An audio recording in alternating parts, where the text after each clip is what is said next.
E hoje a gente não vai usar somente a declaração de imposto de renda, tá?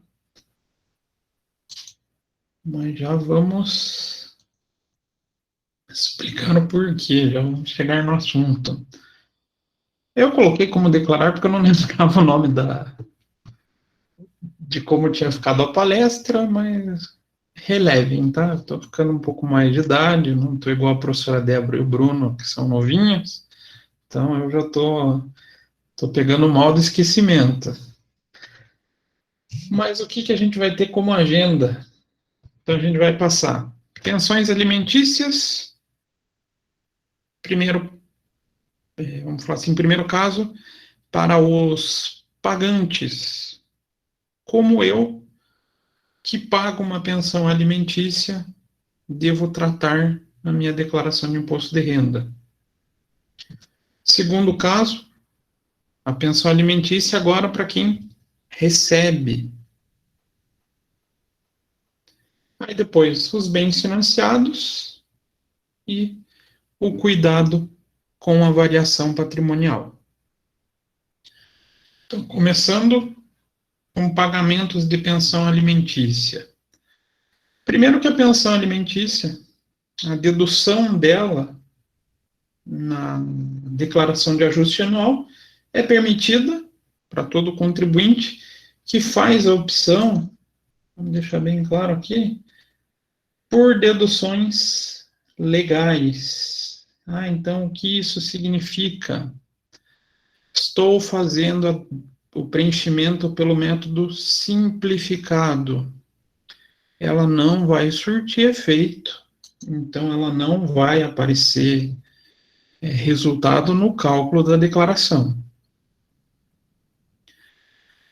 Hoje, se torna muito mais fácil fazer esse processo de análise do benefício, porque o próprio programa já simula o resultado da declaração pelo método completo e pelo método simplificado. Vocês estão com mais sorte. Se fosse há 10 anos atrás, a gente tinha que preencher de modo separado, né? Então, deixa eu pegar aqui.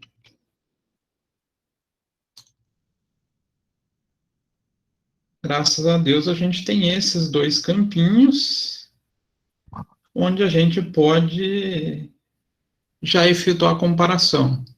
Então, qual o primeiro indicativo que eu dou para vocês? Preencham na versão completa. Preencham pensando nas deduções legais. E depois vocês fazem escolha. Então, preencham com os pagamentos de pensão. Depois vocês escolhem qual caminho vocês vão seguir para a entrega. Então, o fato do contribuinte entregar sua declaração de ajuste anual no modelo simplificado não prejudica a dedução dos valores pagos em cada mês, na determinação de base de cálculo do imposto mensal, então, nas condições tratadas anteriormente. Então, né, fiz a dedução pelo método legal, ali a gente não tem problema se fizer essa alteração.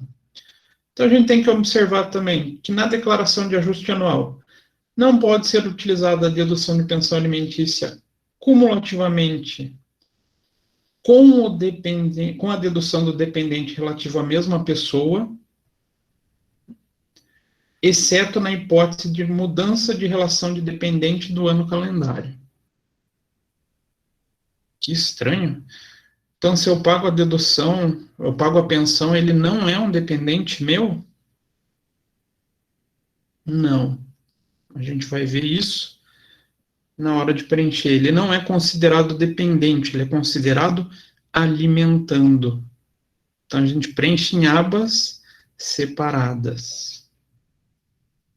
E o valor deduzido fica sujeito à comprovação mediante recibo que contenha valor, nome, endereço e CPF do beneficiário, ou por meio de cópia de cheques nominativos emitidos pelo contribuinte em nome do beneficiário da pensão.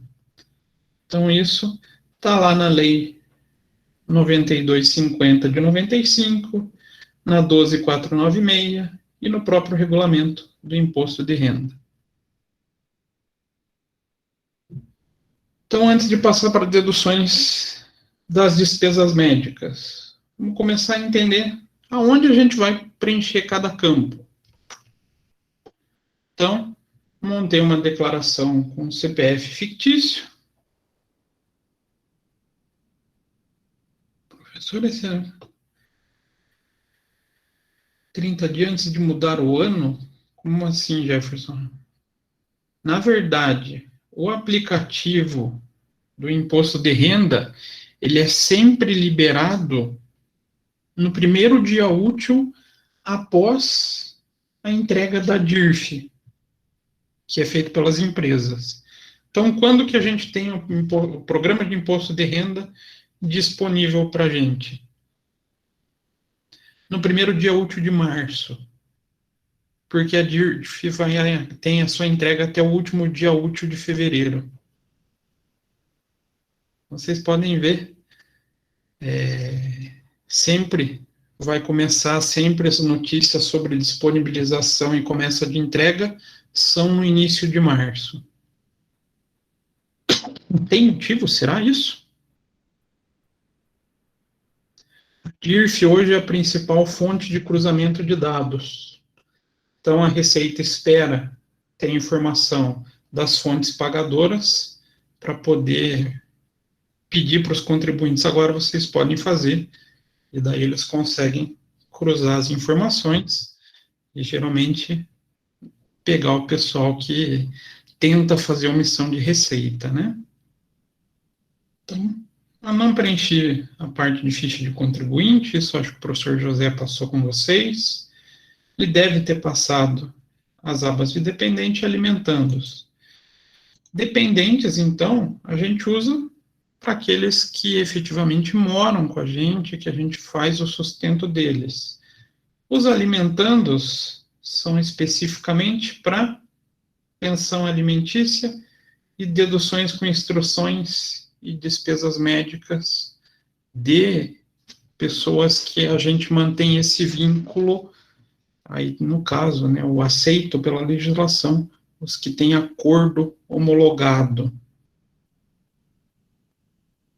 Daniel, já falamos sobre o falecimento, que ele é um caso mais específico, me lembra mais pro finzinho.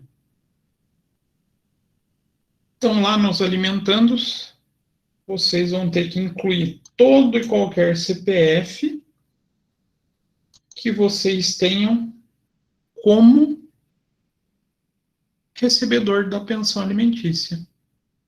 Ah, então eu tenho um filho que recebe a pensão. Tenho que declarar esse CPF. Não, são dois. Declara separadamente. Dois CPFs. Ah, são dois filhos e a esposa. 3 CPFs separadamente. Então, obrigatoriamente, eu tenho que preencher na declaração cada um que recebe o valor da sua pensão. Quando a gente tem o termo de homologação do divórcio, do acordo judicial,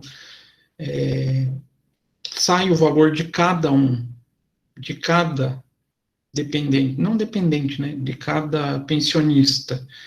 Então, a gente vai acabar tendo que transcrever essa informação no programa. Então, cada CPF é um alimentando. Então, voltando aqui.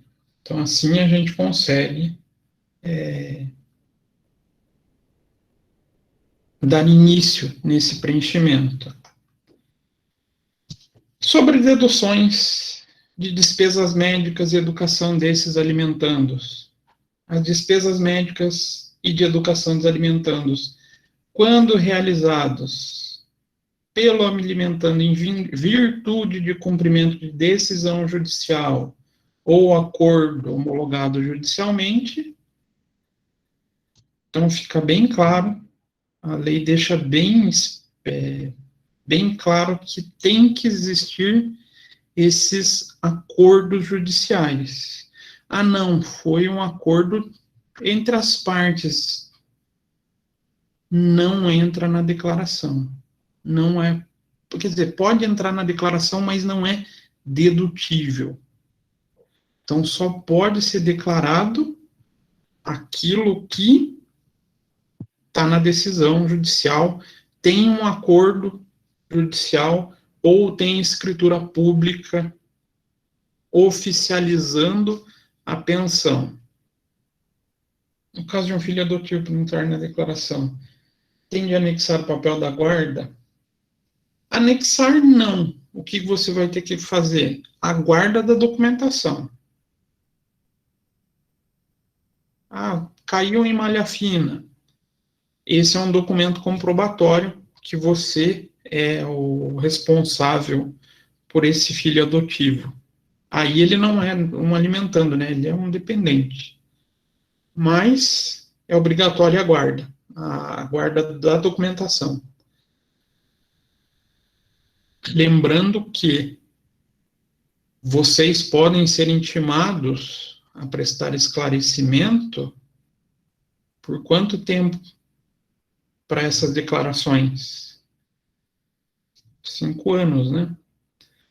A Receita Federal tem o prazo de 5 anos para homologar os valores e os dados declarados no imposto de renda.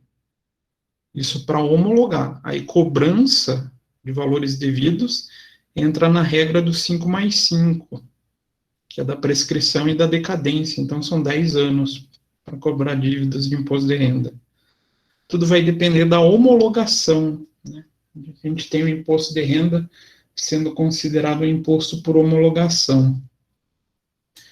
Então, vocês têm a documentação comprovando que vocês são responsáveis por esse alimentando, esse valor pode ser deduzido, então ele entra na base de cálculo do imposto na declaração, aí observando, como qualquer outro dependente, limites de despesa com instrução e com despesa médica, né?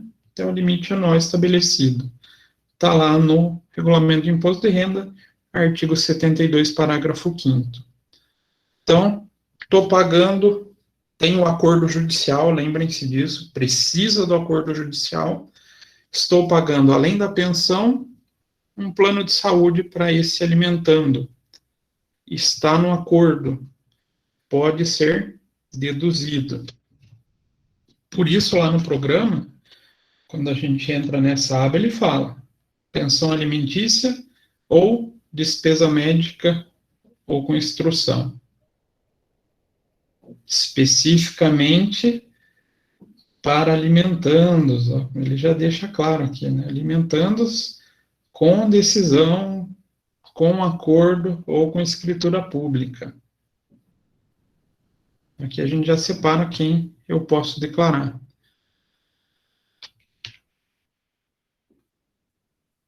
E, falando dos que não têm um acordo, a gente tem eles como idedutíveis. Ah, eu posso declarar?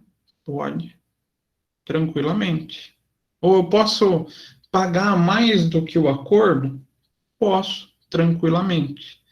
Porém, é uma informação que não vai surtir efeito na base de cálculo do imposto de renda. Então, somente são dedutíveis as pensões alimentícias, inclusive alimentos provisionais, pagas em cumprimento de decisão judicial, acordo homologado judicialmente ou de escritura pública, em face das normas do direito de família.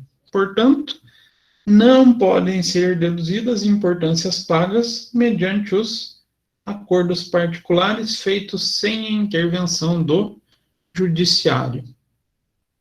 Será que tem divórcio onde o pai e a mãe chegam num acordo sem precisar do judiciário? Existem casos, né? Nem toda separação é uma guerra, vocês têm uma separação amigável. É um pouco mais raro de acontecer, né? Ó, já surgiu um exemplo ali, a Glaciane falou que os pais fizeram de maneira mais amigável. Só que mesmo amigável, o ideal é que daí tenha a escritura pública, que seja feita lá no cartório, né? Que daí tem efeito para a declaração de imposto de renda. Mas tem gente que faz e simplesmente não oficializa. Aí não tem o que considerar na declaração de imposto de renda. Então, essas são as regras para quem faz o pagamento. Não posso considerar como dependente o alimentado. Então, ele, teoricamente, é dependente de quem está com a guarda dele, né? E só posso considerar como desconto ou como abatimento, né, no imposto de renda, esse alimentado que tenha a homologação, a decisão judicial que comprove isso. Então, vamos supor, nosso filho recebedor tem um acordo para pagamento de 3 mil mensal. Então, recebemos 3 mil mensal. Ou, vamos falar do caso do pagador, pagamos 3 mil mensal. Como procedemos esse valor? Então, primeiro passo, preencher a aba alimentados. Coloco as informações sobre esse filho. Certo? Depois, basta passar para pagamentos efetuados.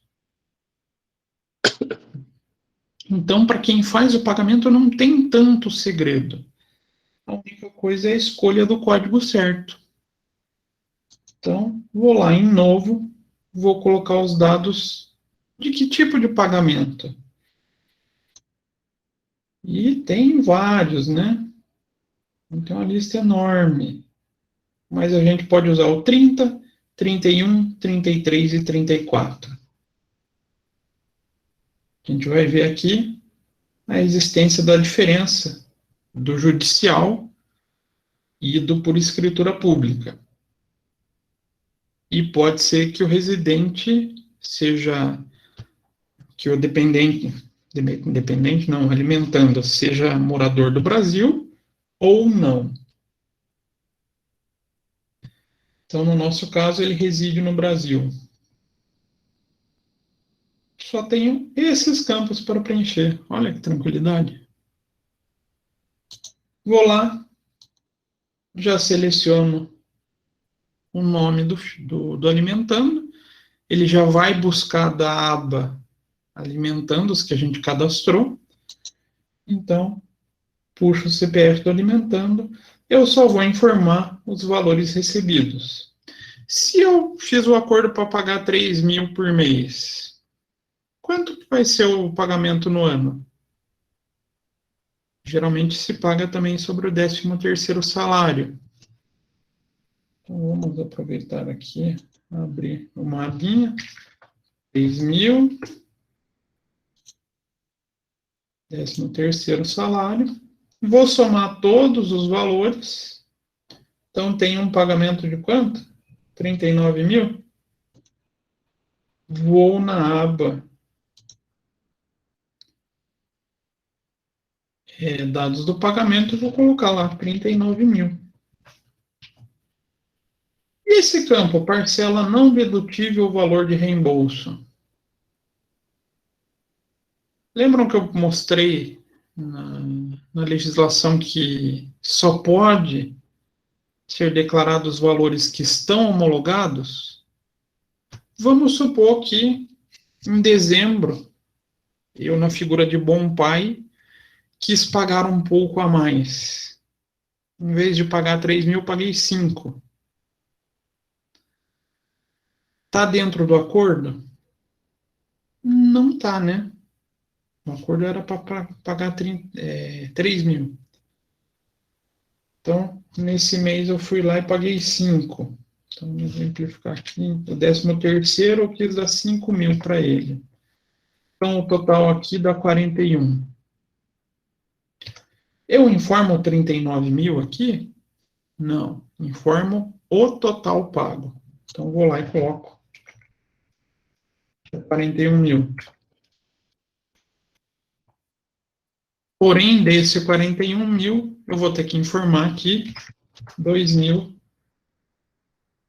foi além do que a legislação permitia.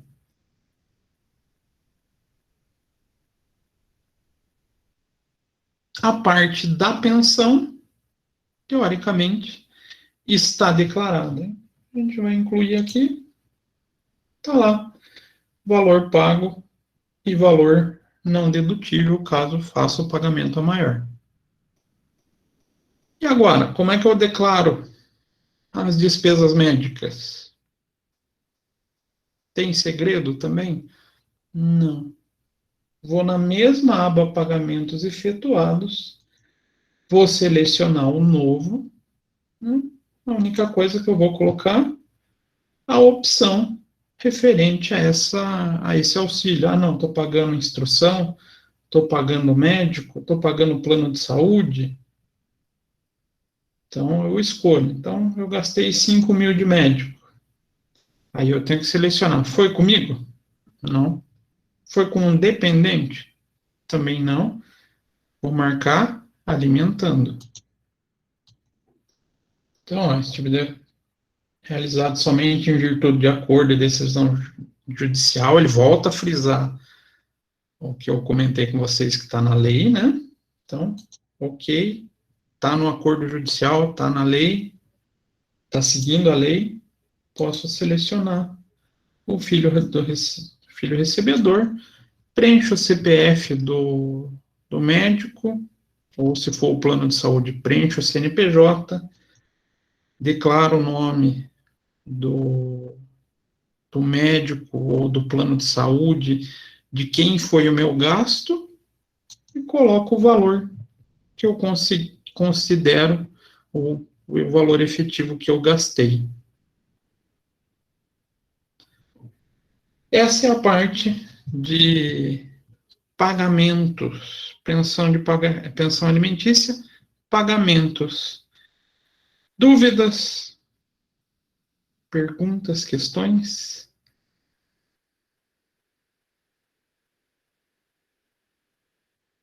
Professor, tem uma dúvida. Diga, André. O professor ele comentou sobre a homologação, né? 5 anos. Uhum. Depois desse prazo de 5 anos, a Receita homologou a declaração. Sim. Ela tem mais 5 para fazer a cobrança, se, digamos, tem alguma informação errada na declaração? Não, não. Como é que funciona? A homologação, digamos assim, é pegar a declaração e fazer a verificação. Ah, está ok, não está ok.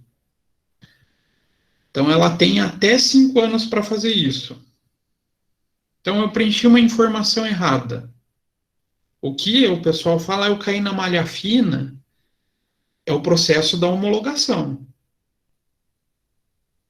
Só que para não virar um período eterno, o Código Tributário deixa fixo que os impostos por homologação, se ultrapassar ou se chegar ao período, prazo de 5 anos, ele automaticamente é considerado homologado.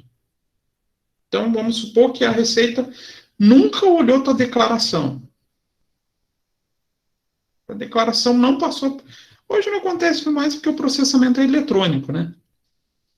Mas vamos supor que caiu na malha fina e eles, por um lapso, esqueceram de te intimar, que realmente não vai acontecer, né? Passou 5 anos, eles perdem a chance de fazer qualquer alteração nessa declaração. Aí o que é os outros 5 anos? É em relação ao valor. Então vamos supor lá que deu R$ 1.000 a pagar. Passou os 5 anos, é considerado que o R$ 1.000 é o valor certo devido. Então daí ele tem 5 anos para te cobrar esses R$ 1.000. Ah, entendi. Então, digamos que eles façam a homologação no prazo de 5 Uhum. anos. Tá lá uma informação errada. Beleza? Daí eles viram que tem o valor incorreto e daí podem, depois do prazo de 5 anos, se eles homologaram, eles podem fazer essa cobrança. Tem 5 anos para fazer a cobrança. Entendi. Tá. A chamada prescrição e decadência. Tá. O pessoal do direito tributário gosta de falar do 5 mais 5. E detalhe, conta 5 anos a partir da entrega. Ah, mas que diferença isso faz? Ah, eu fiz uma retificadora. Conta um novo prazo de 5 anos. Então vamos supor que vocês estão lá, passou 3 anos e resolvem retificar. Tá certo que é um pouco maluquice, mas viram que tem algo errado e vão retificar. Vai contar um novo prazo de 5 anos. Então, cuidado com retificação. Retificação passa a contar novos prazos. Eu vi que alguém levantou a mão. Quem foi? Oi, professor Everly, tudo bem? Oi, tudo bom, Everly? Prof, no caso assim, eu pago o plano de saúde não, plano dentário da minha mãe, mas eu não declaro ela como dependente, porque minha mãe está sem trabalhar, né, e tudo mais. Eu teria como fazer, declarar essa parte que eu pago para ela do plano dentário,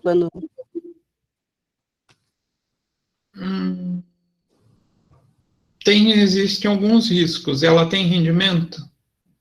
Não, a minha mãe está desempregada desde 2019. Ano passado ela recebeu só o auxílio. E tem que ver também a idade, porque tem os critérios para ser considerado dependente, né? Deixa eu ver, vamos colocar aqui um novo. Os critérios aceitos para dependente são esses. Então, pai, mãe e avó, bisavó, pode, mas a gente não pode daí esquecer que se ele tiver qualquer tipo de renda, vai entrar somando com a sua declaração. E tem que tomar muito cuidado daí para ver se ninguém mais está colocando ela como dependente.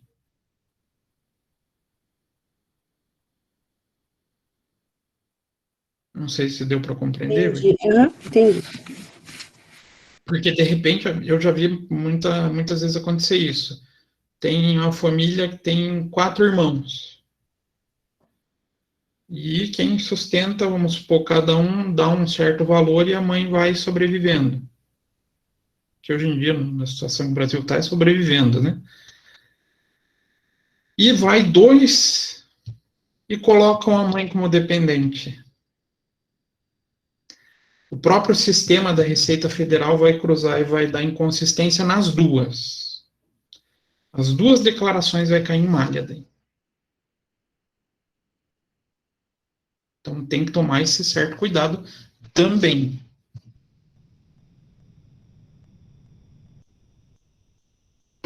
Mais alguma dúvida por enquanto, gente? Podemos continuar. Então, vamos lá, a gente falou então da figura do pagamento. E quem recebe? Esse é o ponto mais perigoso. Esse é o ponto onde mais se erra. Por quê? O pessoal esquece do tratamento da pensão recebida. Então, pensão alimentícia, recebimentos. As importâncias recebidas a título de pensão alimentícia em face das normas do direito da família, inclusive alimentos provisionais em cumprimento de decisão judicial, acordo judicial ou escritura pública, sujeitam-se à tributação mensal na forma do carnê-leão. Aqui que está o problema. Eu estou recebendo a pensão, aqueles 3.000, em nome do meu filho. O que eu devo fazer para ter uma declaração 100% correta? Tenho que fazer recolhimentos mensais através do carnê-leão. Ah, não é só o ajuste anual? Não. Então, por isso que eu falei que a gente vai usar mais de um programa.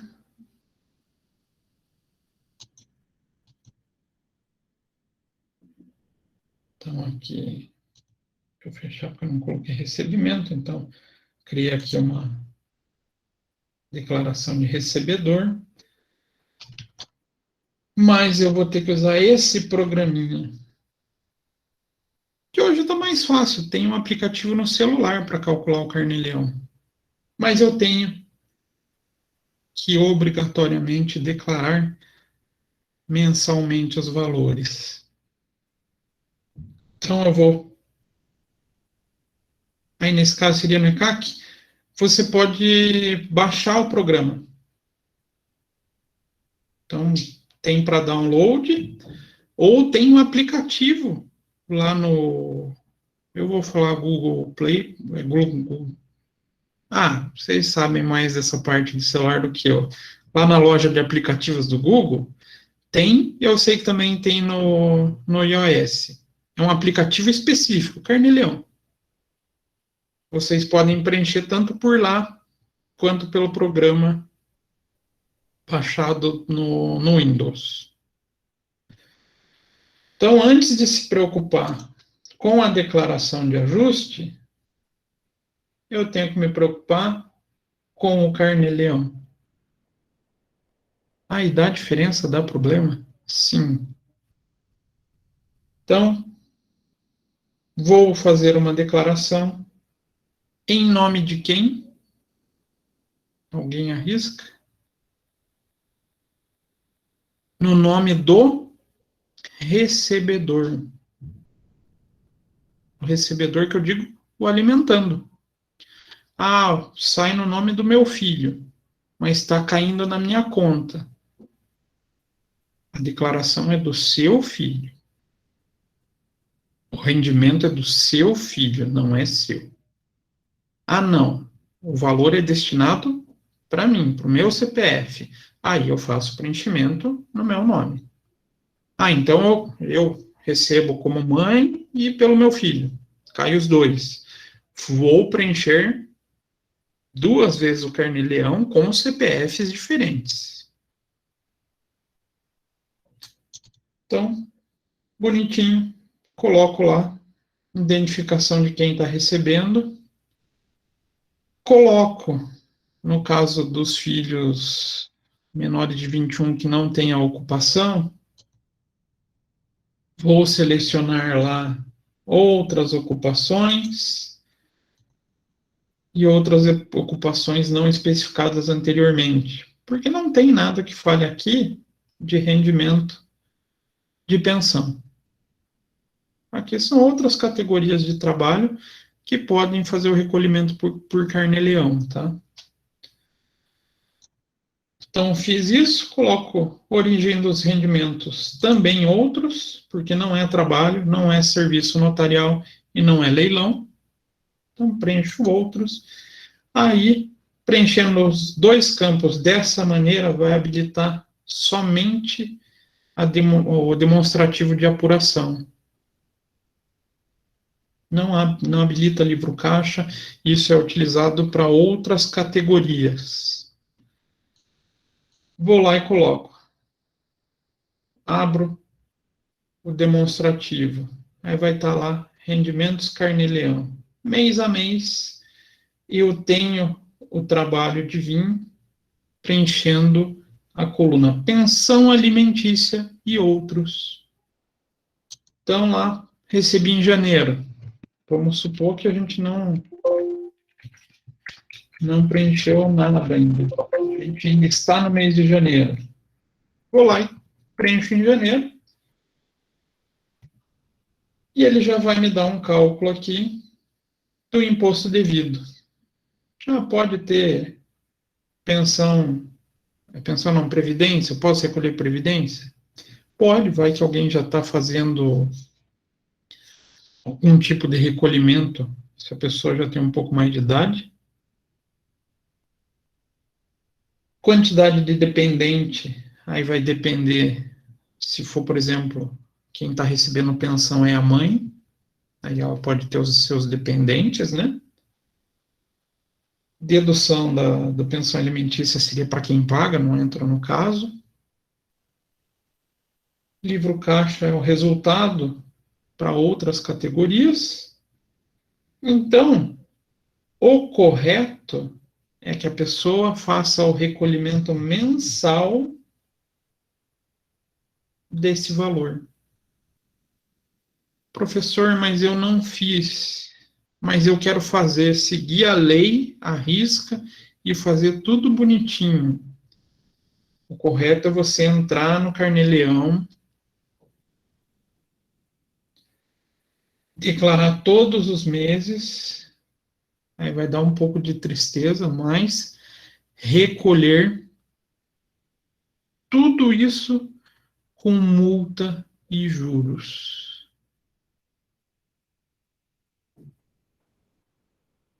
Jefferson, gostei da sua pergunta, eu já retomo ela. Então,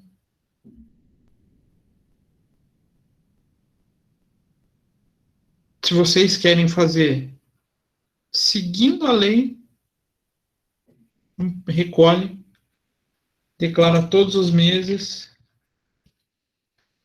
3 mil, para 30 mil é muito, né? 3 mil, 3 mil.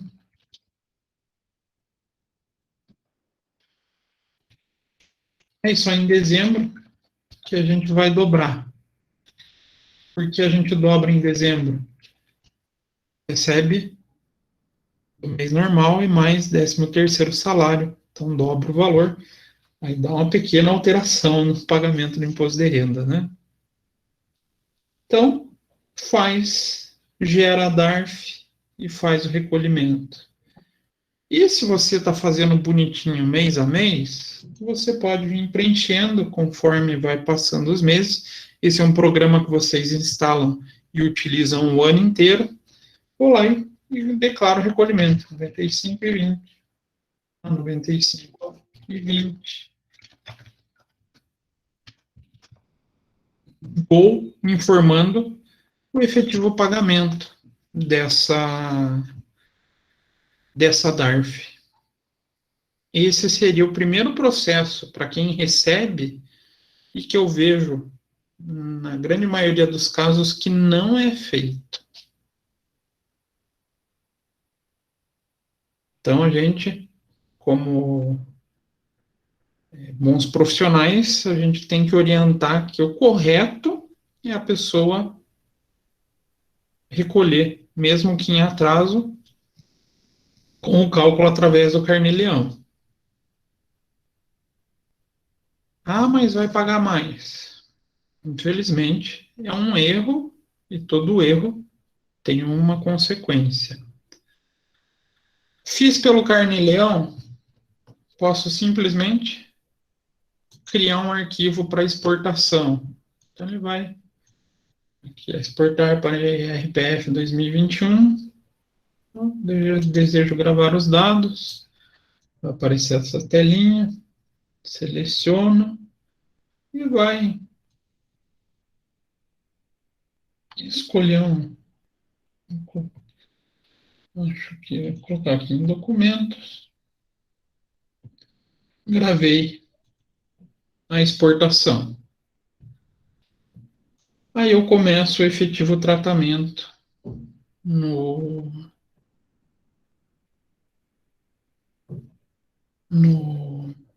na declaração. Então, deixa eu voltar aqui para o material.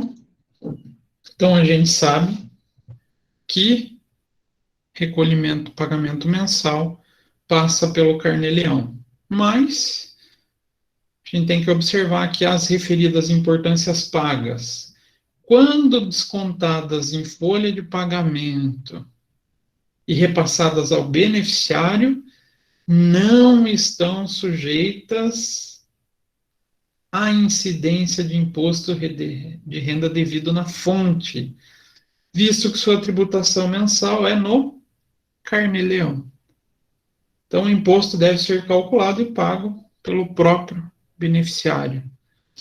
Então, muita gente acaba fazendo essa confusão. Acha, meu desconto veio pela empresa onde o meu ex-marido trabalha. Então, esse meu ex-marido já tem o desconto de imposto de renda lá na empresa, então não preciso fazer o carnê-leão. Negativo. Quando está no cálculo de folha da empresa, esse valor abate do cálculo de imposto de renda retido do pagador, deixando a critério do recolhimento a pessoa que está recebendo feito o cálculo através do carnê-leão. Então, se eu recebo, indiferente se é diretamente pelo pagador da pensão ou se vem via desconto em folha de pagamento da empresa, eu vou passar pelo cálculo do carnê-leão. Não tem como fugir. E a gente tem lá na solução de consulta COSCIT 2 de 2014, que estabeleceu que são considerados rendimentos tributáveis os valores recebidos em dinheiro a título de alimentos ou pensões em cumprimento de decisão judicial ou acordo homologado judicialmente, inclusive as prestações de alimentos provisionais, estando sujeito ao recolhimento mensal obrigatório do imposto pelo carnê-leão, devendo integrar a base de cálculo do ajuste anual. Então, por mais que esteja mais claro hoje no regulamento de imposto de renda, já desde 2014 existiam soluções de consulta indicando isso. Paga-se pelo carnê-leão e declara no ajuste anual. Então, vocês podem ver que recebeu não tem como fugir do carnê-leão se eu quero fazer 100% certinho.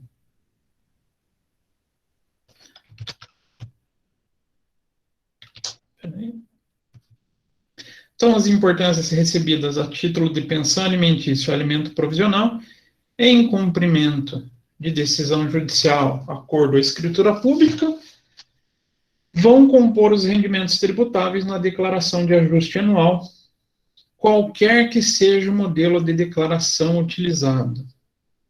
Qualquer, então, recebi, vai somar e vai tributar, seja na declaração completa ou por deduções legais, seja na declaração simplificada. Olha que sacanagem. Aí eu acho um pouco de sacanagem da Receita, porque para quem está pagando, só aceita na completa. Mas para tributar, ele tributa em qualquer uma das duas. Não faz escolha. Né? Mas, Brasil.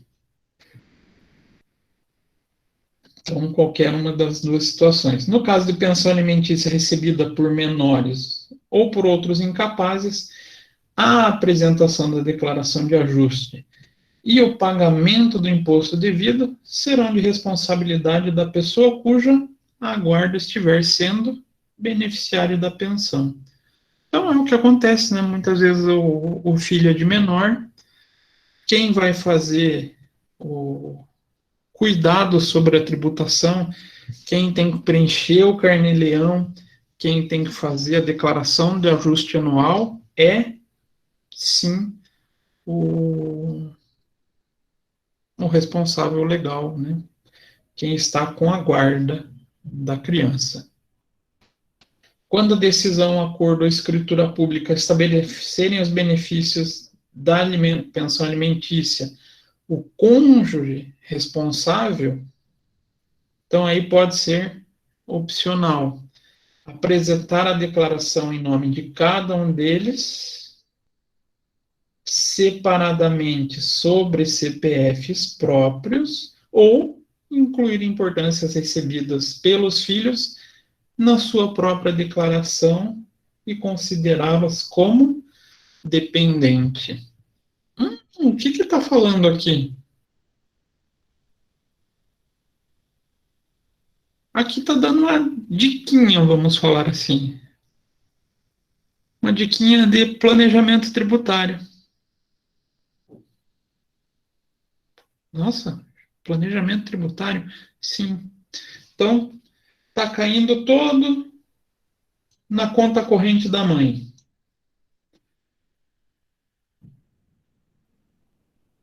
Eu posso colocar como meu dependente, vai somar na declaração, ou eu posso simplesmente entregar separado. Pode ser que seja mais vantajoso. Lembrando que entregar junto vai somar.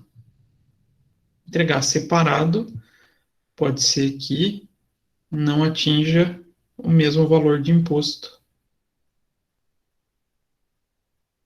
Um bom exemplo disso. Pensão é de R$ 1.500. Será que vai atingir um valor de imposto? Vamos pegar a tabela lá, está 1.900 e alguma coisinha. A primeira faixa de tributação, né, que não tem a tributação. Se eu fizer a declaração sozinha desse CPF, não vai ter tributo. Aí, de repente, a mãe ganha 35 mil e soma mais 13 mil do filho, 3 mil, não, 3 mil não. 3 mil seria se fosse 1.000. E soma mais aqueles R$ 1.500 do filho, a tributação vai jogar lá para cima. Então, pode ser escolhido. Uma possibilidade para poder pagar menos imposto. De maneira lícita, né? Então, como é que ficaria? Estou lá, criei também um CPF fictício. Vamos até colocar uma renda da pessoa. Eu falei 35 mil. Só vou colocar aqui para ter uma base de cálculo para imposto. Primeiro de tudo, vou declarar como dependente. Coloco lá filho recebedor. Agora, onde que eu vou para declarar? Qual ficha? Rendimentos tributáveis recebidos. Aonde será?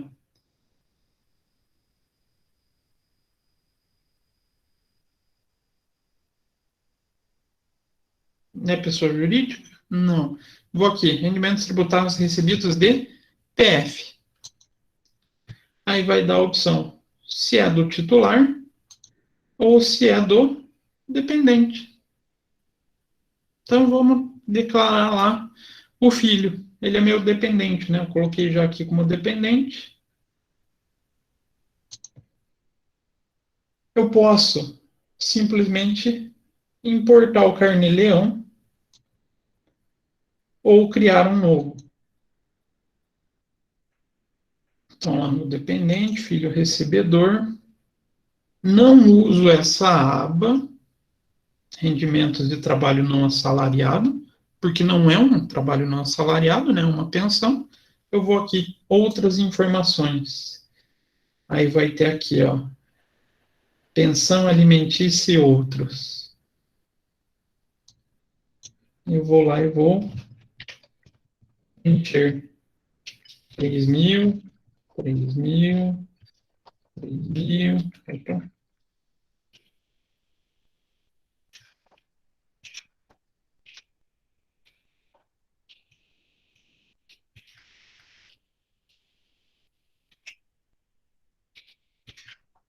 é 6, né? Porque tem o 13º. Está informado a parte do recebimento. Ah, professor, mas ele calculou o rendimento junto. Sim. Tem muita gente que acaba fazendo a entrega sem a opção do carnê-leão. Mas isso dá divergência e pode ser uma fonte de intimação da Receita Federal. Pode. Não exatamente que possa acontecer. Vai depender da análise da Receita. Mas eu pago o carnê-leão. Então eu vou lá, DARF pago pelo código do carnê-leão, era 92 e pouquinho, né? 92,50, é 95,20. Eu vou lá e falo que eu paguei 95,20. E tudo isso vai abatendo. Então vamos preencher aqui 95,20, 95,20.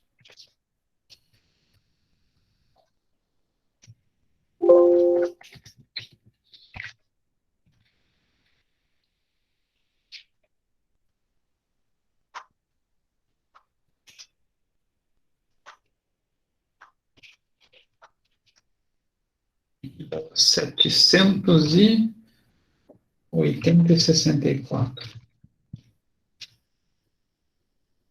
Então, esse valor que já foi pago vai acabar sendo abatido do cálculo do imposto feito pelo ajuste anual. Então, se a gente olhar aqui no resumo, opa, a gente vai ter aqui.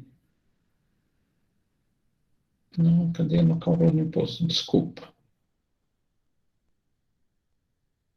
O carnê-leão dos dependentes abatendo já o valor pago. Ah, professor, eu só vou lançar na aba rendimentos tributáveis. Eu não fiz o carnê-leão e eu não quero recolher com atraso. Está errado. A gente viu pela legislação que teria que ser feito pelo carnê-leão. Pode dar problema. Mas eu, particularmente,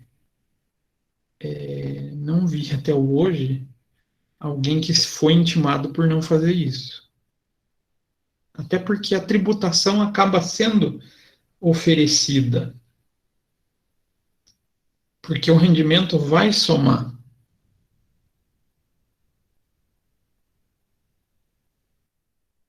A única coisa que vai ficar de fora, que daria para a Receita argumentar, é o cálculo em atraso, que geraria uma multa e juros, né? Então, esse seria o principal problema. Aí vai do critério de risco. Se fosse levar o pé da letra, como professor, a gente só passaria o certinho, né, o bonitinho. Mas se você declarar no ajuste anual, você já vai também estar ofertando a tributação. Você vai estar deixando de recolher a multa e juros. Então, aqui eu fiz criando uma declaração, não, uma aba preenchida à mão. Mas, vamos excluir aqui, eu posso, então, estou aqui na aba e vim importar. Eu estou fazendo o carnê-leão, vocês viram que eu exportei lá, né, os dados do carnê-leão. Eu posso vir aqui e simplesmente fazer a importação. A janela já está preenchida. Importação pagará todos os dados. Porque, como eu já tinha preenchido, né? Carnê-leão foi importado com sucesso. Aí, se a gente abrir ele de volta, já vai trazer tudo do jeito que eu deixei lá, né? Inclusive os pagamentos, que eu só fiz 2, né? Ele vai trazer preenchidinho aqui todos os valores de rendimento e todos os valores de pagamento. Então, tem a opção correta, seria faz pelo Carnê-leão, exporta e depois lá no ajuste anual você faz a importação. Mas nada impede que vocês façam o preenchimento manual. Certo? Dúvidas, perguntas, questões? Vamos falar lá da diferença do tributável. Então, eu só vou zerar esse valor aqui, vou excluir, para vocês verem a diferença que vai dar no rendimento e na tributação. Para simular como se eu fizesse 2 declarações separadas, uma da mãe e uma do filho em separado. Então, vou entregar só com os rendimentos do filho. Olha a pequena diferença que dá. Será que ter o benefício ajuda muito? O benefício do dependente? Como é que eu vou ter certeza? Preenche a da mãe, coloca como dependente e anota os valores. Valor com o dependente, sem o dependente. Depois preenche uma só do filho. E vocês somam os impostos para comparar, para ver se vale a pena entregar em uma declaração ou em 2. Isso é legal? Sim, é perfeitamente legal, assim como o caso de marido e mulher. Então, eu tenho minha esposa, eu posso declarar ela como minha dependente, mas ela tem emprego. Será que vale a pena? Na grande maioria dos casos, não. Porque vai somar a tributação, a gente vai alcançar a alíquota mais alta e a tributação vai ficar alta. Então, cuidado na hora de declarar os recebimentos. Dá para fazer, então, planejamento tributário. Tranquilo sobre essa parte? Tem a pergunta do Jefferson ali do dependente no exterior. Então, falando de dependente no exterior, o exterior, ele vai ter influência não para o recebimento. O recebimento ele vai preencher igual, mas ele vai ter influência para quem está pagando. Porque quando a gente faz pagamento para o exterior, ele está sujeito à retenção na fonte. Então, eu sou o pai, estou pagando pensão para o meu filho que está nos Estados Unidos. Ele vai ser sujeito à tributação para países. Aí vocês vão ter que ver que tipo de país que é. A pensão alimentícia paga para países considerados não paraísos fiscais, ele tem uma retenção de 15%. E é exclusiva. Então, depois ele não pode abater isso, tá? É um caso um pouquinho mais delicado. Então, retenção exclusiva na fonte. É igual ao 13º salário. Não entra como abatimento depois. 15%. Países considerado paraíso fiscal, a tributação aumenta, é 25% daí, tá? Mas a diferença é só a maneira que você vai informar. Você lá na aba, deixa eu fechar aqui. Professor, no caso, vamos supor assim, eu tenho um filho, quero pagar pensão se eu trabalho como tripulante de navio. Uhum. Tem que nesse ver caso? tem que ver o domicílio fiscal dele. Tá. Porque não é porque ele está como um tripulante que ele seja residente no exterior. A não ser que ele seja residente no exterior. Ah, tá. Não, não. É porque geralmente esses tripulantes eles fazem Europa, Brasil, né? Então não tem uma coisa fixa, não. Muitas vezes eles deixam a residência tributária deles no Brasil. Quando a gente consulta o CPF da pessoa, ele está no Brasil. Sim. A única coisa é que ele exerce trabalhos fora. Ah, tá. Entendi, professor. Então, para pagamento de pensão, não tem muito problema. Não tem muita diferenciação. O que tem diferenciação é a forma que ele recebe de fora. Aí tem umas regras bem completas, bem complexas, para evitar acordo de bitributação. Tem países que o Brasil tem acordo de bitributação. Aí, se eu quero evitar a bitributação, eu tenho que fazer um pedido na Receita Federal de declaração de domicílio fiscal, onde a Receita Federal vai indicar, não, olha, essa pessoa mora no Brasil. Então, você que está pagando, por exemplo, Portugal tem esse acordo. Você, português, empresa portuguesa que está pagando para o Brasil, não precisa reter aí, porque ele vai pagar a tributação aqui. Ou, você fez a retenção aí, então ele não precisa pagar aqui no Brasil. Mas aí é a relação do trabalho, né, não da pensão. Ok, obrigado, professor. De nada. Como seria um freelancer nesse caso? Como assim, Jefferson? Explore melhor esse freelancer.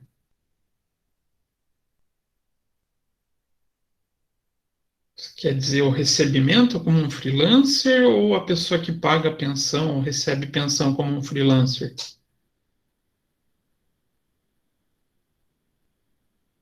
O recebimento, ele entra como rendimento tributável, normal. Ah, mas eu recebi de uma pessoa física. Aí vai depender aqui. Qual aba que eu vou preencher? Ó, recebi de uma empresa? Eu vou entrar como rendimento recebido de pessoa jurídica. Ah, não, recebi de uma pessoa física? Vai entrar aqui, rendimento tributável recebido de pessoa física. Ah, sou eu que estou recebendo? Vou declarando aqui. Então, vamos supor que eu recebi em janeiro, coloco quem fez o pagamento, quem foi o beneficiário do serviço e quanto que eu recebi. Só isso. Bem tranquilinho.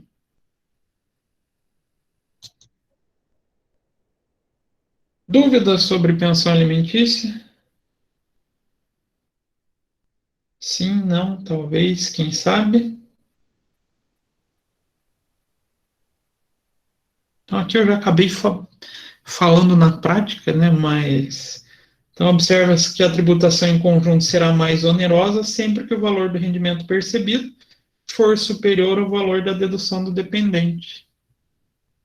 Então, esse procedimento se aplica também às importâncias recebidas a título de pensão alimentícia por menores sobre a guarda de tutor ou por outros incapazes. Então, posso declarar tanto de maneira conjunta quanto de maneira isolada, né? Tanto pelo tutor ou por quem é o beneficiário. Nada mesmo mais de dúvida? Então, qual que é a orientação correta para vocês fazerem para clientes de vocês? Preenche mensalmente, carnê-leão. Nada de preencher direto na declaração de imposto de renda. Isso para a gente falar como profissional seguindo a legislação. Depois, às vezes quando a gente quer fazer a correção, muitas vezes a gente faz só na declaração, deixando bem claro para o cliente que existe o risco dele ser cobrado da multa e juros referente ao recolhimento mensal do Carnê-Leão. É isso que eu faço no dia a dia. A maioria acaba aceitando correr o risco. E agora, falar um pouquinho de bens. Como que eu declaro bens financeiros?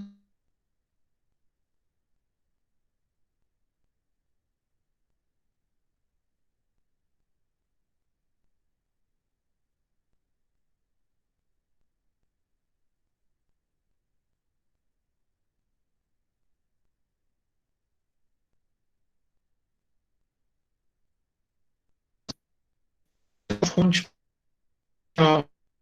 INSS,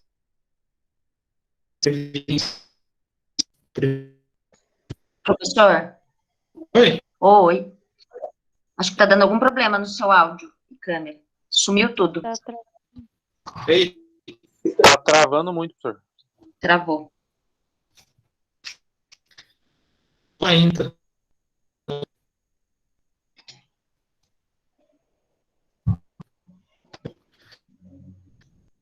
Acho que a internet está oscilando.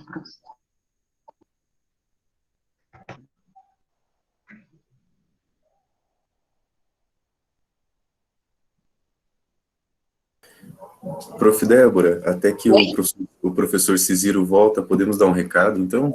Sim, por favor. Estão me ouvindo? Tá voltando, professor. Ah, tá voltando. Então, assim, ó, estudantes, para quem participou na semana passada, o certificado vai ficar disponível para ser baixado até amanhã à noite, tá? Então, ficou uma semana e um dia para vocês baixarem. Então, tá lá, ainda é possível baixar. Quem quer que tenha aquela anotação, vale 20 horas, embora vocês possam incluir isso na hora de submeter as horas lá para o coordenador, podem entrar lá e baixar novamente, que a gente alterou o certificado. Então, até amanhã à noite, só tem certificado disponível para quem participou na semana passada, tá? Então, como aconteceu ali com o colega, ele se inscreveu ontem, não vai ter certificado da semana passada, né? Porque vocês têm que estar inscrito, é obrigatório, tá? Então, a partir de segunda-feira, qual certificado vai ficar disponível? O da oficina do professor Ciziro, de hoje. E fica disponível até a próxima oficina. Na próxima oficina, nós tiramos esse certificado e vai entrar o da próxima oficina, tá? Então, coisas que precisam ser frisadas. Tem que se inscrever no Simpla, isso tá lá na divulgação do evento. É obrigatório uma inscrição só, tá? Mas que tem que acontecer antes da palestra. Outra questão, professor, coloquei meu e-mail errado. Não tem nada que a gente possa fazer, né? Você tem que colocar seu e-mail correto. Professor, eu não recebi o e-mail. Olha no spam, olha na lixeira antes de solicitar para a gente, porque geralmente quando a gente fala isso, o aluno vai lá e acha o certificado na lixeira do e-mail dele ou no spam, tá bom? E aí, com relação à descrição de horas complementares ou algo assim, com a coordenação de vocês, tá? Nós colocamos lá no certificado as informações que contém 20 horas complementares. Agora vocês podem baixar ele, tá? A Andressa perguntou, pode entrar lá e baixar de novo, tá? E aí, qualquer coisa, pode baixar de novo, Jefferson, não tem problema. Quem já baixou, pode entrar lá e baixar de novo o da oficina 1. O da oficina 2, a partir de segunda-feira, vocês entram e baixam. Vocês vão ter 3 certificados, tá bom? Qualquer dúvida, vocês podem entrar em contato com a gente nesse Instagram aqui. Dúvidas que não tenham sido faladas, tá? Foi pro teu e-mail, Franciele, lá tem um link que você vai clicar para baixar. O da oficina 1, tá? O da oficina 2 só a partir de segunda-feira. Tá bom? Muito obrigado, prof. Débora. Eu que agradeço. Valeu. Manda ver, professor Ceziro. Então, não sei o que aconteceu, gente. Então, deixa eu compartilhar de volta aqui. Agora é um assunto um pouquinho mais light, mas que muita gente ainda faz confusão. Falando de bens financiados, o que é indicado pela Receita Federal? Todo bem financiado, bens adquiridos mediante financiamento, então casa, carro, terreno, devem ser informados pelos valores efetivamente pagos durante o ano e não pelo valor de aquisição. Então, não devem ser incluídos no quadro dívidas e ônus reais, financiamentos do sistema financiamento habitacional ou que estão sujeitos à mesma condição. Então, ou seja, aquele quais os bens é dado como garantia de pagamento, tais como alienação fiduciária, hipoteca, penhor, etc. Então, bens onde ele sirva como a própria garantia da dívida, a Receita Federal instrui que não se preenche uma aba com o bem e outra informando a dívida. O que a gente vê muitas pessoas que se aventuram, vamos falar assim, a preencher a declaração sozinha, fazer, vamos mostrar lá na prática.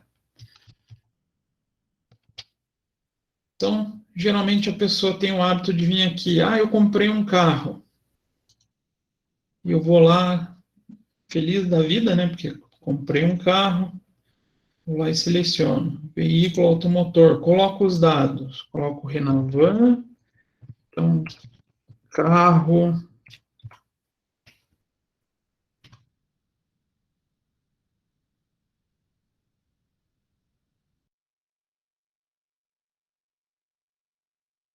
mas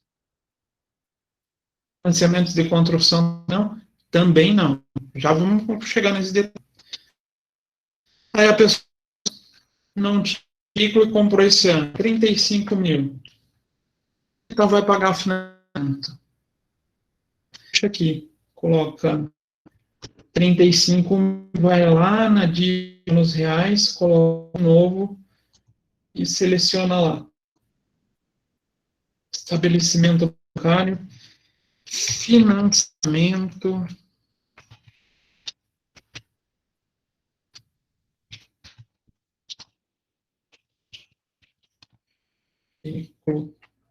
X, placa X, contrato bancário,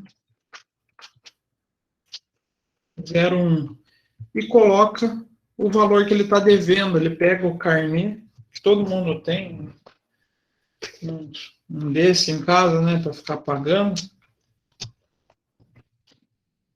e vai lá e coloca, devo 50 mil. Não, está errado. Por quê? O bem, ele é a garantia do financiamento. Então, a Receita indica que a gente só coloque como nosso patrimônio o valor efetivamente pago. Então, eu desconsideraria, eu não preencheria essa aba. Então, eu dou um cancelar. Eu vou lá no meu bem, em vez de considerar o valor que eu negociei, eu vou fazer o quê? Considerar o valor que eu paguei. Então, eu dei uma entrada de 10 mil e paguei tantas parcelas de X reais. Aí tem que ter um cuidado. Os X reais, vamos supor, 500 reais de parcela, nem tudo é pagamento de dívida, né? Ou é? Aí nessa parte eu sempre tenho dúvida, porque eu não sou bom em matemática financeira. Tem alguma parte da parcela que não é amortização? Tem uma parte que é juros, não é? Eu só considero a parcela amortizada. Isso mesmo, Bruno. Tem a parte dos juros. Eu só considero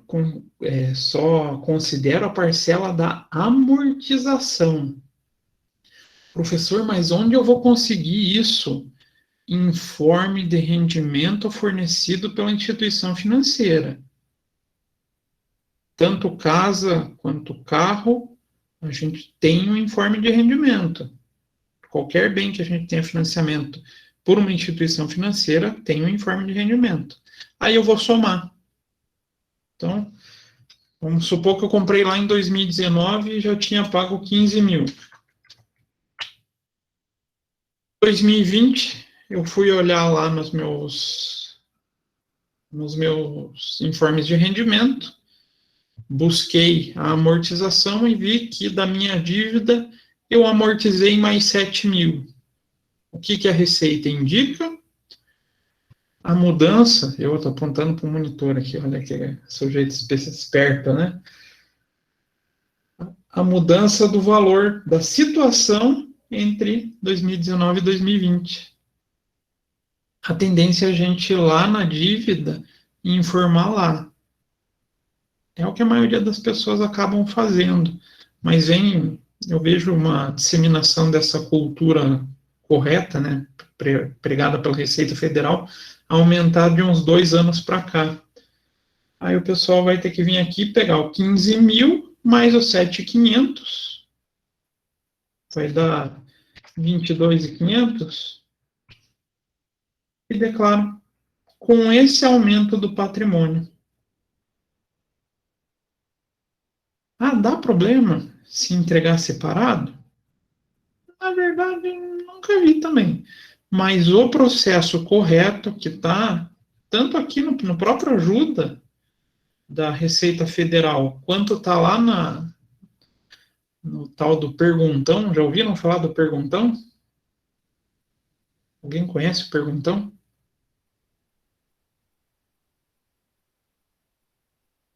Não? Nunca ouviram falar do perguntão? Não. Então, fiquem sabendo. Eu já entrei lá, professor, para consultar lá várias perguntas. O perguntão Da Receita lá, né? é essa... Espera que eu estou tentando mudar de tela aqui, gente. É esse material que a Receita Federal disponibiliza todo santo ano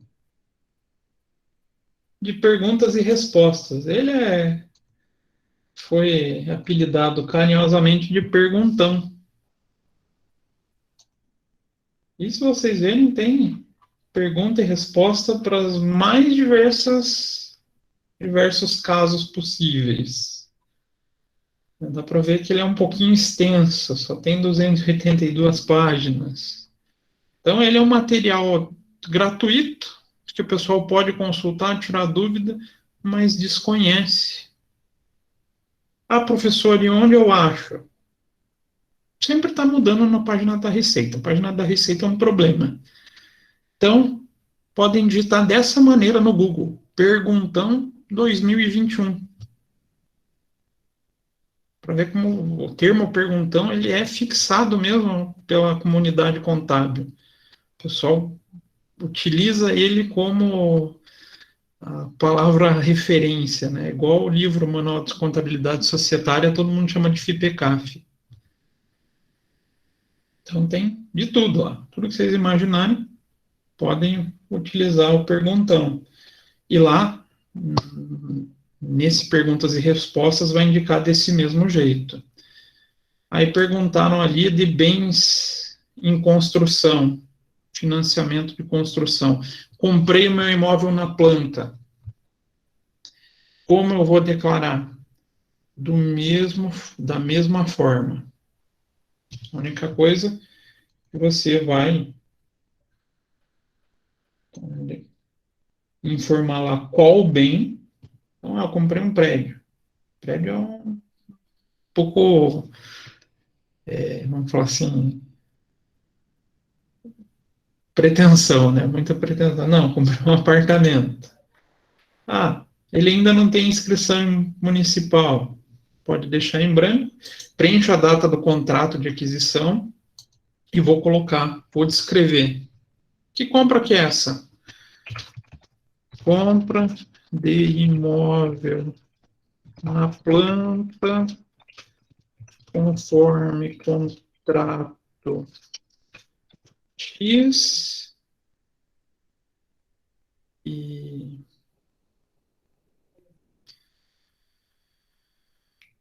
com a empreiteira Y com previsão Entrega em 01/01/2022. Faz a discriminação sobre a compra, fala que é um imóvel na planta e vai vir aqui embaixo, vai preencher todos os dados referentes ao endereço, a área do imóvel, isso vai estar no contrato, né? Por mais que seja na planta. A única particularidade é que você vai vir aqui registrado no cartório? Não. E vai. Então vamos supor que eu comprei lá em 2019 e já paguei 5 mil. Mesmo que seja na planta, a gente vai pagando uma parcelinha mensal, não vai? Vou pagando o valor dessas parcelas que é referente à entrada do imóvel, né? Então, vamos supor que eu paguei 1.200, então vai para 6.200. E assim vai acontecer no mesmo processo quando ele ficar pronto, você vai dar continuidade, vai informar que o imóvel ficou pronto. A partir do momento que ele tiver registrado, você vai trocar, né? Vai marcar sim, vai informar a matrícula do imóvel e vai continuar. Ah, mas ele é financiado. Vai continuar somando o valor da amortização. O financiamento imobiliário é até o mais legal de fazer isso, porque a primeira informação que a gente pega no informe de rendimento, a primeira linha é amortização. Não sei quem tem informe de rendimento da Caixa, se vocês olharem lá, primeira linha é o amortização. Larissa levantou a mão, pode falar, Larissa. O que é logradouro? Logradouro é uma palavra estranha, né? Fora do nosso cotidiano, mas é um endereço. Então, cito na rua X, número 1, bairro Centro, vai preencher o endereço. Logradouro nada mais é do que endereço. Palavras um pouco mais antigas, né? Fala pessoal mais antigo, logradouro é comum. Igual cônjuge. Cônjuge é uma palavra tão estranha, não é? Mas se refere ao companheiro, marido, esposa. Então, vocês têm que somar. Vocês não informam em APAs diferentes, não pode, não é o indicado. Vocês vão informar só em bens e direitos e vão somando os pagamentos até o dia que você finalize a amortização. Esse é um processo um pouco mais tranquilo, né? A amortização do imóvel reduz o imposto devido é só para fins de aumento de diminuição do patrimônio, é só para fins de patrimônio, tá? Ele não tem influência absolutamente nenhuma no cálculo. Não. Bruno, você está pagando seu apartamento, é só para o teu patrimônio. Ah, e é importante registrar bem certinho? Sim, porque chega um determinado dia que a gente resolve vender ele.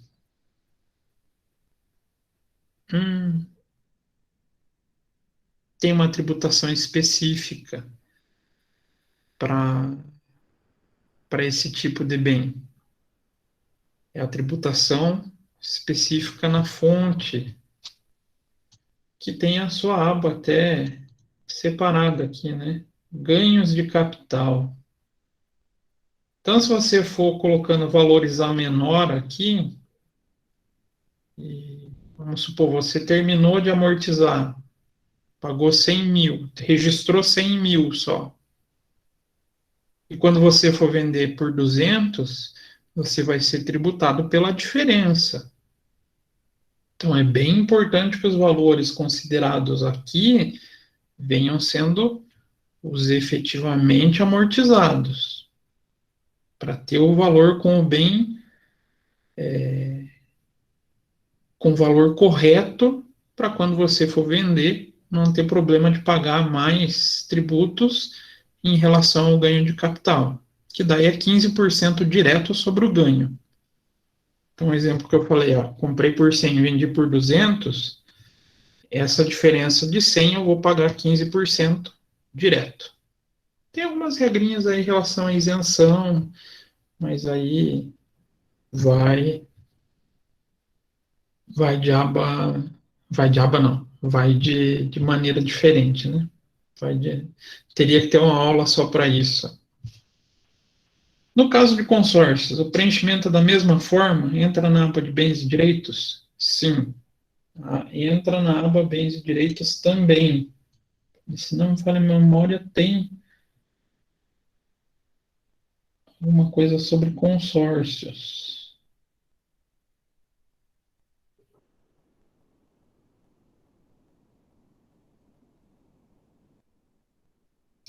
Não, o que entrou esse ano foi criptomoeda. Mas o consórcio você vai declarar referente ao bem que você tá comprando, mas no mesmo formato. A única coisa que daí você vai informar que é um pagamento do consórcio para aquisição do bem. E vai aumentando de cada ano para cada ano quanto que você está efetivamente quitando do consórcio. Tranquilo, Maria? Mais alguma coisa, gente? Professor, Oi. no caso, então, do carro financiado, ele entra como um bem de patrimônio depois que ele for pago tudo? O valor total dele só quando você quitar todo o carnê. Ah, tá, entendi, professor. Por quê? Por que a Receita considera isso? Teoricamente, ele não é 100% teu. Uhum. Então, daí no caso do carro que foi comprado esse ano, vai ter que ser declarado só o ano que vem, pelo fato dele ter sido comprado esse ano. Isso, só ano que vem. Que daí vai E juntar as mesmo- 12 parcelas, daí você declara, daí isso, né? Você vai declarar se deu entrada. Então, vamos supor, vamos abrir aqui. Teve R$ 1.000 de entrada. E teve dessas parcelas R$ 300 por mês amortizado, vai ser 12 vezes 300, somos 2, lá no final de 2021, que no caso vai ser do ano que vem, né? Você vai vir aqui e vai preencher todo o valor pago, tanto da entrada quanto da amortização das parcelas. Mas no caso, a entrada, professor, foi dado R$ 2.000 de entrada, mas foi depositado na conta do dono da loja. Será que foi para o banco, independente do... Não tem problema. Não? Não. Não, porque ali você está se referindo ao seu dispêndio para o bem. Uhum. Porque seria o mesmo problema, então, teria o mesmo problema quem compra o imóvel na planta. Por quê? Enquanto ele está na planta, você está pagando para a construtora, né? Terminou e liberou o financiamento, vamos supor, pela Caixa, você passa a fazer os pagamentos para a Caixa. Ali quem só tá mudando é quem foi a fonte do recurso. Mas o que você está informando é em relação a você, ao que o bem representa para você. Então, por isso. Então, se deu 2.000, vai somar o 2.000 com a amortização das parcelas. E daí tenho que ter o comprovante desses 2.000 que foi dado de entrada? É bom ter. Porque foi uma transferência de Pix. É um comprovante. Ah, então tá bom. Não é o melhor dos comprovantes, mas ele não deu um contratinho para vocês? Ah, provavelmente deu, deve estar ali no carro. Então, deve ter um contratinho. Por mais que seja aqueles contratos pro forma, né? Eu esqueci o nome, aqueles contratos fixos que a gente quase nem lê. Eles dão um contrato. Ali também já ajuda a comprovar. Mas somos dois, isso é importante. Para chegar no final, você ter o real valor do bem. Então tá bom, professor, obrigada. De nada. Mais alguma dúvida de financiamento, gente? De bens financiados? Sim, não. Quem cala consente, hein? Então vamos para o que eu considero de bônus que eu coloquei, que eu não tinha pensado em tratar esse assunto com vocês. E nem escrevi nada, porque não tem regra na Receita Federal para isso, isso é um cálculo interno deles. Variação patrimonial. Muito cuidado quando a gente preenche a declaração para não apresentar a chamada variação patrimonial negativa. O que seria essa variação patrimonial negativa? Alguém consegue imaginar?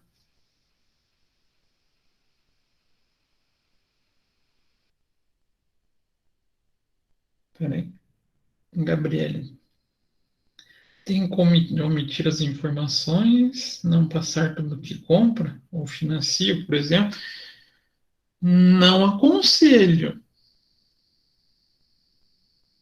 Porque muitas vezes a gente tem a outra parte, né? Então, quem vende informa também. Então, cuidado. Essa parte das omissões é um risco muito grande. Porque hoje a Receita Federal aprimorou, assim, de maneira imensa o cruzamento das informações. Eles têm várias fontes para conseguir cruzar. Então, cuidado com omissão de informação. Hoje, uma das principais fontes de malha fina é em omissão de informação, principalmente rendimento, tá? Agora, voltando à variação patrimonial. Vocês conseguem imaginar o que é uma variação patrimonial negativa? Eu vou... Diga, Larissa. É uma soma de tudo que você consome? Mais ou menos. É uma diferença entre o que você compra ou consome e do que você ganha. Para a Receita, ela tem o seguinte pensamento. Você compra um bem de 50 mil. Ganha 2.500 por mês. E você nunca declarou que tem dinheiro guardado, nem em casa, nem em poupança, e nem o banco informou nos informes, no informe de rendimento, que você tem saldo em banco. Dá para comprar o bem? Se eu pegar todo o salário de 2.500 por mês, 2.500 vezes 13, dá para comprar um bem de 50 mil?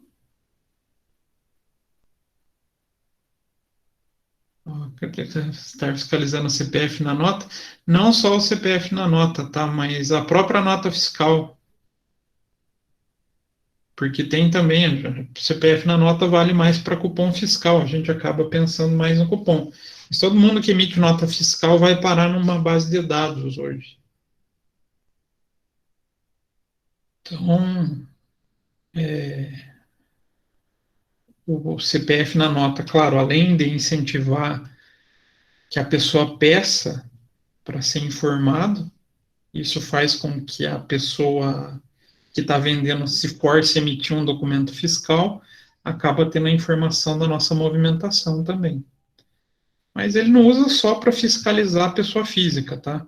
Ali ele usa, é uma base gigantesca para fiscalizar pessoas jurídicas, físicas e até o próprio governo. Mas voltando ao caso, 50 mil, ganho 2.500.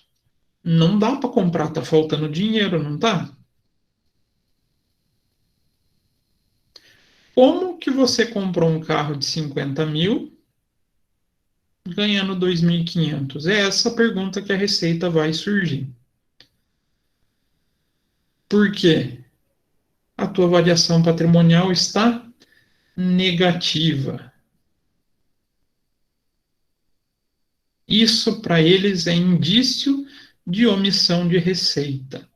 Então, esse cálculo nessa tabelinha vai indicar a possibilidade de omissão de receita ou não. Basicamente, tudo que eu ganho menos o que eu gasto, somado com as minhas dívidas, tem que ser suficiente para minha variação de bens e direitos. Então, eu deixei aqui em Excel. Vamos supor lá, então, que eu falei. Eu ganho 25 mil por mês. Não tenho nada de rendimento isento não tributável. Tenho que considerar o que eu gasto. Aí vem um risco. Eu faço opção.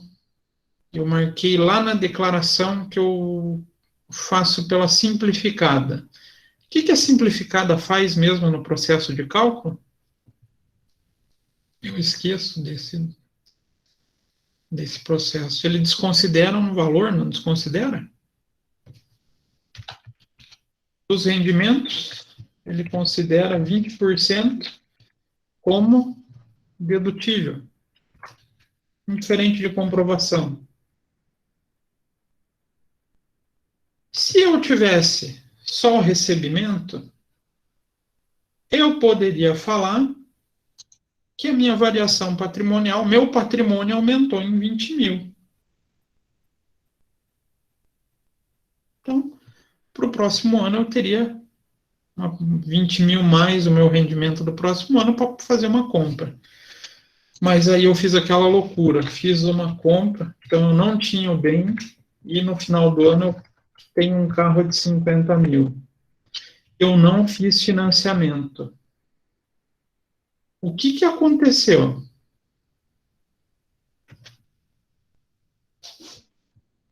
Tive uma variação de 50 mil.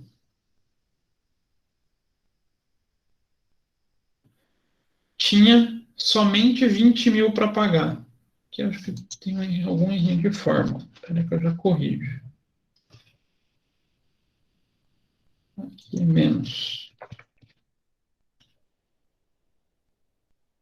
Então, 25 mil. Comprei um carro de 50 mil.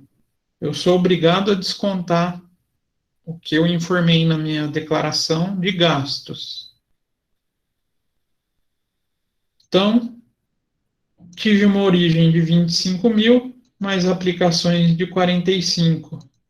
Tá me faltando quanto? Tem 20 mil aí que eu não tenho explicação para recurso.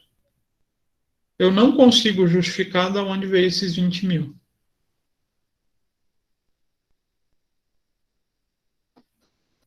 Não faz sentido?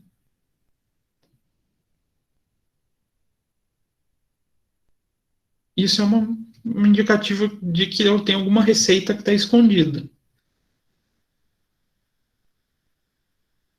Aí eu posso ser chamado para prestar esclarecimento. Ah, mas eu comprei financiado. Aí vocês vão ter que ir lá e marcar quanto vocês pagaram. Ah, não, eu dei 10 mil de entrada e amortizei 2 mil de dívida. 12 mil, então, eu paguei do bem. Dou um total de 50, falta terminar de pagar. Opa, agora eu consigo justificar a minha entrada de recurso. Por quê?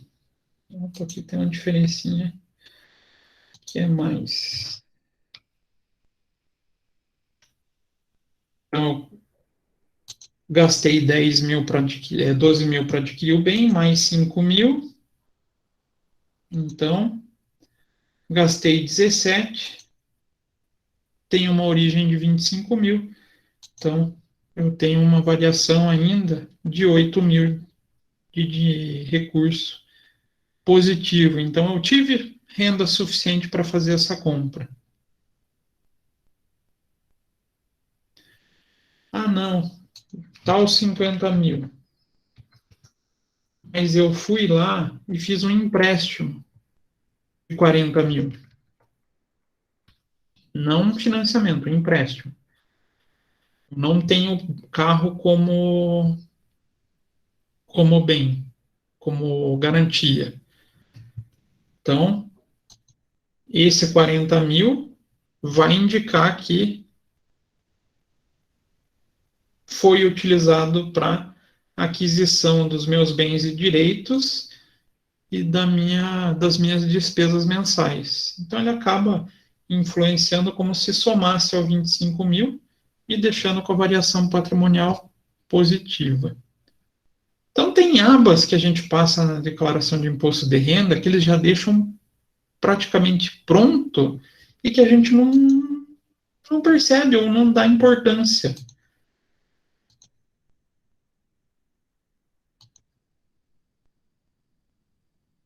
Olha essa aba. Então, aqui ele fala rendimentos, deduções. Ele já começa a ajudar naquele preenchimento. E tem outra aba aqui, que é mais legal ainda. Evolução de bens e direitos e de dívidas. Todos os campos que eu preciso para preencher isso aqui, né? Para fazer o cálculo. Então, aqui, o que é? A soma total das origens é o total dos rendimentos. As aplicações vai ser o total aqui a soma da dedução mais a soma da variação entre bens e direitos menos a variação da dívida para dar o total das aplicações. Faço a diferença, 25 mil menos o que eu apliquei, 15, vai me indicar se eu tenho uma variação patrimonial positiva ou negativa. Se eu tenho variação patrimonial negativa, eu tenho que tomar cuidado, tenho que rever para ver se tem alguma fonte de renda que não ficou faltando. Professor, mas o carro que eu comprei, quem me ajudou foi minha mãe. E agora, o que eu faço? Aí surge um dilema. Eu declaro que eu recebi o dinheiro da mãe ou não? Se for para fazer 100% como a lei manda, a gente vai declarar que recebeu uma doação da mãe. Que foi uma doação, não foi? Ah, mas vai influenciar no cálculo do imposto de renda? Não, nenhum. Doações são isentas de imposto de renda.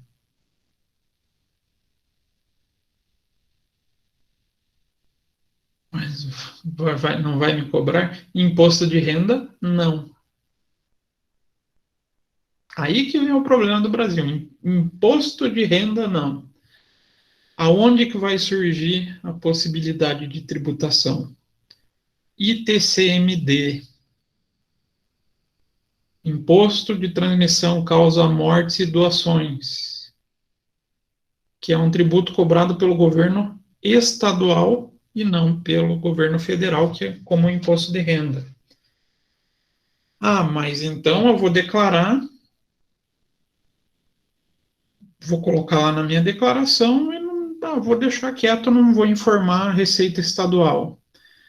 Cuidado, porque hoje a Receita Federal tem convênio com a maioria dos estados onde a pessoa colocou valores de doação na sua declaração, eles fazem o repasse da informação para o governo do estado para fiscalização.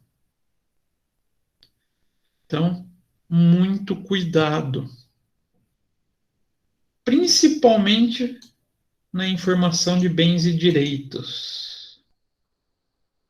Porque o que é o hábito? A gente tem muito hábito de vir aqui e colocar, eu tenho uma casa, eu tenho um carro, eu tenho um terreno. Mas todo mundo esquece de falar que tem dinheiro, que tem caderneta de poupança, que tem outros recursos que estão, ou às vezes em casa, hoje em dia, se parar para pensar pelo rendimento da poupança e guardar no colchão, não está muito diferente, mas fora o risco do assalto, né? A pessoa esquece, a pessoa deixa de informar esses outros bens e direitos. Então, eu deixo de informar o saldo em conta corrente. Vai me fazer falta num ano futuro onde eu queira fazer uma aquisição. Então, por isso que eu falo, é extremamente importante não omitir nenhuma informação. Eu comprei joias. Informa. Tem material aqui, ouro, ativo financeiro. Então, informa tudo. Eu tenho depósito. Mas é menos de 5 mil, professor. Informa. A aba Bens e Direitos não tem interferência nenhuma com o cálculo do imposto. Só que ela pode ser utilizada contra vocês em uma situação de variação patrimonial negativa.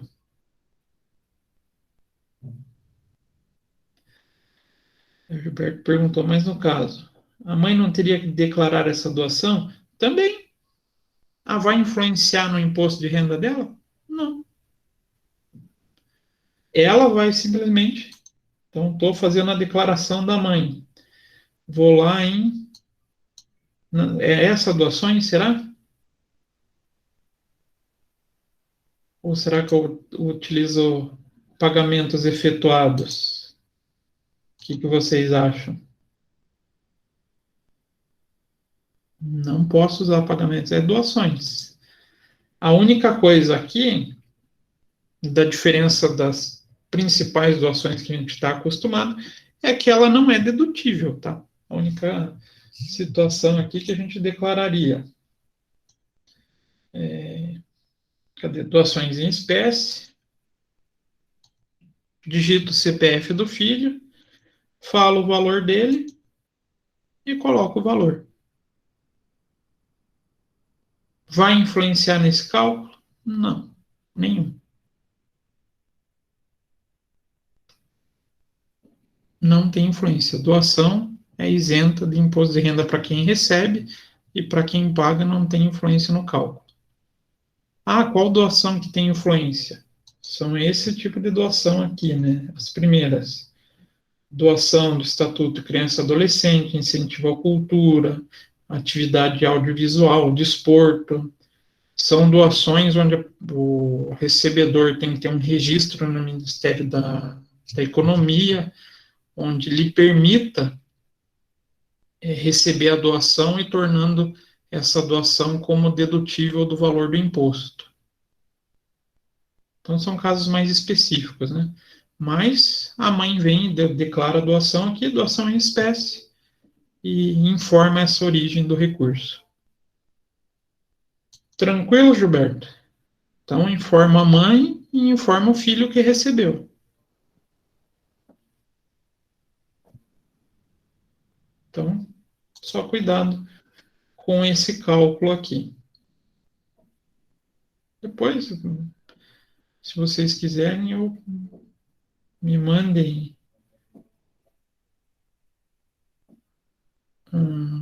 se eu pedir para todo mundo mandar um e-mail, minha caixa de e-mail vai virar uma muvuca. Mas quem quiser, me mande um e-mail que eu passo para vocês essa planilhinha. Dúvidas, pessoal? Era esses os assuntos que eu tinha para tratar com vocês hoje. Sobre as doações, sobre as pensões, sobre os bens financiados, e eu trouxe a variação patrimonial como um alerta para vocês. Então, a aba de bens e direitos não influencia do cálculo da receita? Nenhuma influência, tá, gente? A aba de bens e direitos e a aba dívidas e ônus reais não tem variação nenhuma aqui. O que influencia aqui referente a pagamento é pagamentos efetuados, e alguns ainda, não são todos. Mas bens e direitos e dívidas e ônus reais não interfere. São apenas informações para controle da receita.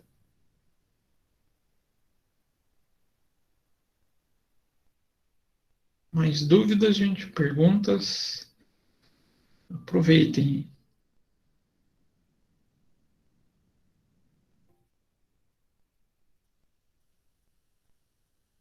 Ainda mais agora que meu vizinho começou a tocar sanfona. Beleza, né?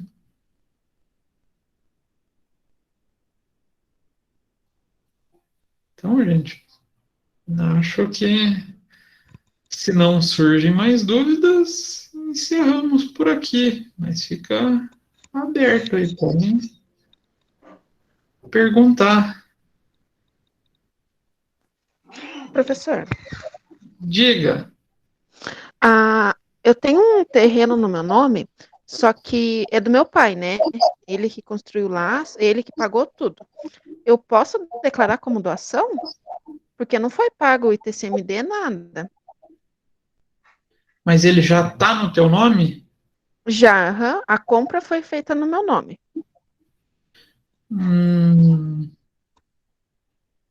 Eu aconselharia não colocar a doação, tá? Aham. Só declara E daí? o terreno. Ah, Faz tá. muito Mas tempo e que não nome? faz bastante tempo. Mas e por ser um terreno, né, um valor bem alto, e não ser compatível com o meu salário, tem problema? Na verdade, como a doação foi antiga, como já está mais tempo no teu nome, faz quanto tempo? Mais de 5 anos? Acho que tá para ir para 4 anos já. Então ainda não prescreveu. Eu aconselharia você esperar os 5 anos para declarar só como bens e não informar a doação, porque daí o ITCMD prescreveu. Ah, entendi. E daí, mas, por exemplo, se eu for fazer a declaração do ano de 2021, eu posso fazer sem declarar esse terreno? Pode, a Receita vai acabar não pegando. Ah, tá. Não, tá bom. Era só essa minha dúvida, professor. Então tá. Não, mas isso é jeitinho, tá, gente? Não é o que deveria ser feito pela lei. Larissa, eu vi que você tinha levantado a mão. Viu, professor? Onde vai ficar gravado a palestra? Boa pergunta. A Larissa fez essa pergunta na semana passada, né? Eu respondi, ó, lá no perfil do Gestão _ Andrade, tem a bio do Instagram. Você clica lá, vai para o Linktree. No Linktree está lá escrito canal do NGN no YouTube. Lá estão todos os vídeos que a gente fez de palestras do NGN, estão todos lá. É só você escolher o vídeo que você quer assistir, da semana que você quer, e assistir.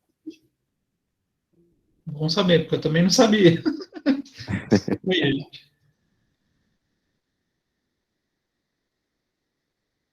Mais alguma dúvida, gente? Professor, quem recebe só a pensão por morte precisa declarar? Caroline, vai depender do limite. Lembrando, pensão por morte é tributável. Vai entrar naquela regrinha do 28.500 e não lembro quanto. Mas se está acima do 28 mil, daquele limite de rendimentos tributáveis, tem que declarar. Se tiver abaixo, não precisa. Salvo ser cuidado com casos do auxílio emergencial. O limite daí cai. Esse ano é o primeiro ano que a gente está tendo essa regra maluca. Quem recebeu auxílio emergencial e recebeu rendimentos tributáveis acima de 22 mil e uns quebradinho, já também é obrigado a entregar a declaração.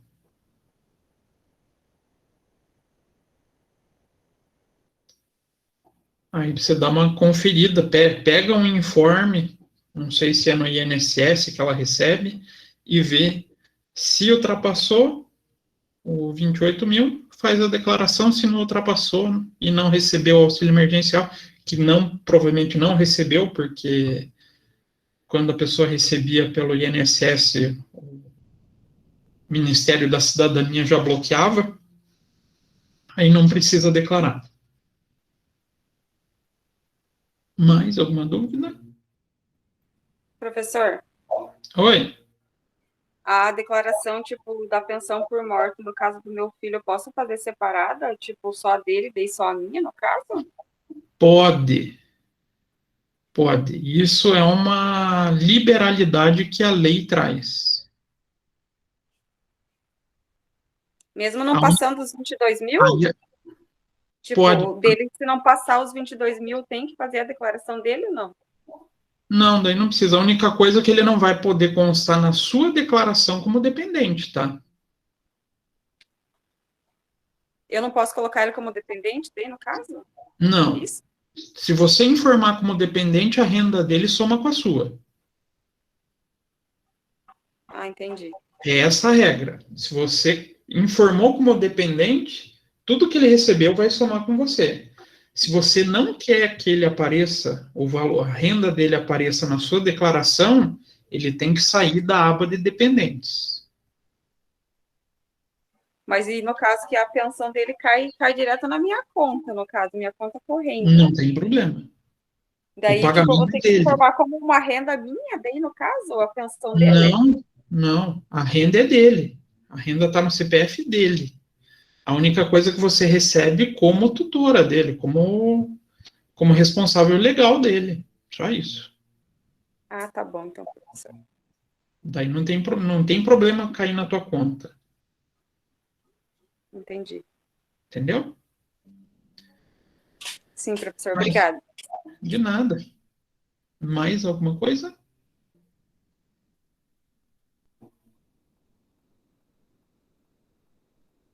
Nada? Tudo? Esses momentos de silêncio perpétuo é o que deixa a gente doido.